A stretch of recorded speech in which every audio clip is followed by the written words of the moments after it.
এই মহিলাটি যখন কান্না করে তখন তার চোখ দিয়ে অনেক অনেক নুডলস বের হয়ে আসে। মজার ব্যাপার হচ্ছে সেই নুডলসগুলোকে দেখতে একদম সত্যিকারের মতো ছিল এবং সেগুলো কিনা বাস্তবের মতো খাওয়াও যাচ্ছিল। পরবর্তীতে সেই নুডলসগুলো সেই মহিলাটি বিক্রি করে অনেক অনেক টাকার মালিক হয়ে যায়। কিন্তু প্রথমে তার কাছে 1 টাকাও ছিল না। তাই সে মন খারাপ করে আনমনে একাই রাস্তা দিয়ে হাঁটতে শুরু করে। বাসায় অসুস্থ মা থাকা সত্ত্বেও শুধু টাকার অভাবে সে তার চিকিৎসা করাতে পারছে না।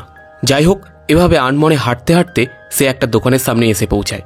সেখান থেকে সে তার নিত্য প্রয়োজনীয় কিছু জিনিস কেনে, কিন্তু তার কাছে পর্যাপ্ত টাকা ছিল না। তবুও অল্প কিছু টাকা দিয়ে তার মায়ের জন্য ওষুধ কিনে বাড়িতে ফিরে চলে আসে।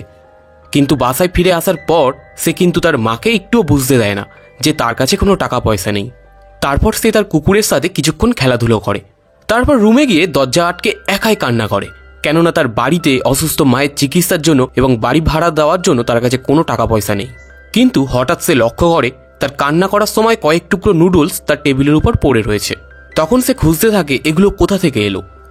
তারপর সে যখন তার চোখে হাত দেয় তখন সে বুঝতে পারে এটা তার চোখ থেকে বের হয়েছে। তারপর সে যখন সেটা মুখে নেয় তখন সে অবাক হয়ে যায়, কারণ এটা কিনা বাস্তবের মতো ছিল। কিছুক্ষণ পর সে তার মাকে এক বাটি নুডলস খেতে দেয়, কিন্তু সেই নুডলস খেয়ে তার মা অনেক খুশি হয়ে যায়। পরের দিন সকালে মেয়েটা রাস্তার ধারে ছোট্ট একটা দোকান লাগায় এবং অনেক অনেক নুডলস বিক্রি করতে শুরু করে। আসলে ব্যাপারটা হচ্ছে কি, সেই আগের দিনই কান্না করার সময় অনেক অনেক নুডলস বের হয়ে চলে এসেছিল, আর তার নুডলসগুলো খেতে এতটাই সুস্বাদু ছিল যে কিছুক্ষণের মধ্যেই তার নুডলসগুলো সমস্ত মানুষ খেয়ে ফেলে। তাই পরের দিন সে এসে একা একা এক জায়গায় গিয়ে কান্না করা শুরু করে। আরও অনেক নুডলস গুছিয়ে নেয় সে এবং বিক্রি করা শুরু করে। এভাবে কিছুদিনের মধ্যে সে অনেকটা গুছিয়ে ফেলে। কিন্তু এখানে ছোট একটা সমস্যা হয়ে যায়।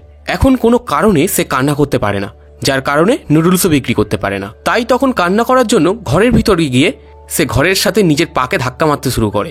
কিন্তু এভাবে হাজারো চেষ্টা করেও তার চোখ দিয়ে এক ফোঁটা জল বের হয় না। সে তার পছন্দের প্রায় সব ভালো জিনিসই ভেঙে ফেলে, কিন্তু তাও তার চোখ দিয়ে এক ফোঁটা জল বের হয় না। তাই সে পরের দিন তার আদরের কুকুরকে জঙ্গলে গিয়ে ফেলে আসে।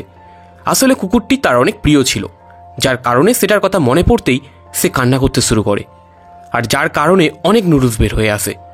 পরের দিন সেগুলো বিক্রি করে আরও অনেক টাকার মালিক হয়ে যায়। কিন্তু ধীরে ধীরে তার এই নুডলসের কথা পুরো শহরে জানাজানি হয়ে যায়। তাই একদিন বিশাল রেস্টুরেন্ট থেকে তার কাছে অনেকগুলো নুডলসের অর্ডার আসে, কিন্তু সে ইচ্ছা করলেও এখন আর কান্না করতে পারে না। যার কারণে তো সে রীতিমতো চিন্তায় পড়ে যায়, কারণ এত বড় একটা নুডলসের প্রজেক্ট যদি সে করতে পারে তাহলে সে অনেক বড় লোক হয়ে যাবে এবং অনেক টাকা ইনকাম করতে পারবে। অনেক চেষ্টা করে অবশ্য একটু কান্না করতে পারছিল না সে। তখন আমরা দেখতে পাই তার দেয়ালে কুকুরটার ঠিক নিচেই তার মায়ের ছবি ঝোলানো ছিল এবং বোঝা যায় তার মাকেও সে জঙ্গলে ফেলে দিয়ে এসেছে। সে তার মাকেও অনেক বেশি ভালোবাসে, তাই মায়ের কথা চিন্তা করে সে অনেক কাঁদতে থাকে। এর কারণেই পরের দিনই সেই রেস্টুরেন্টের অনেক অনেক নুডলস বিক্রি বেড়ে যায়। আসলে টাকা পয়সার লোভ একটা খারাপ জিনিস, সে আমরা সকলেই ভালো করে জানি, যেটা কিনা মানুষকে মানুষ থেকে অমানুষে পরিবর্তন করে। আর এই মেয়েটি যে কাজটি করেছে সেটা ঠিক করেছে কিনা কমেন্টে জানাবেন, এবং পরবর্তীতে কি মুভি দেখতে চান কমেন্ট করে বলবেন, আমি এক্সপ্লেইন করে দেবো।